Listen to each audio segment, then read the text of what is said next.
আগামী বিধানসভা নির্বাচনকে পাখির চোখ করে কার্যত এখন থেকেই ময়দানে ঝাঁপিয়ে পড়লেন পুরাতন মালদার সমাজসেবী নিতাই মণ্ডল।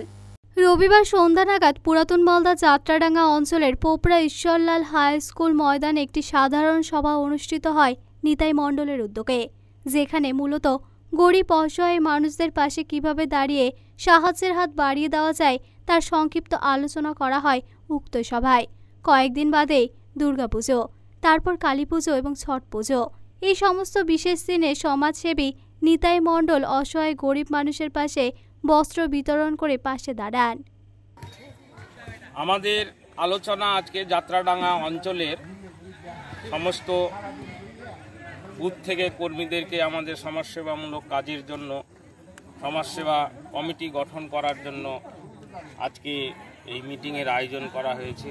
আগামীতে সেবামূলক কাজের মধ্যে দুর্গাপূজা আসছে, দুর্গাপূজা, কালী পূজা, ছট পূজা। আমি প্রত্যেকবার এই পুজো উপলক্ষে হিন্দুদের মধ্যে গরিব দুঃখীদের বস্ত্র বিতরণ করি।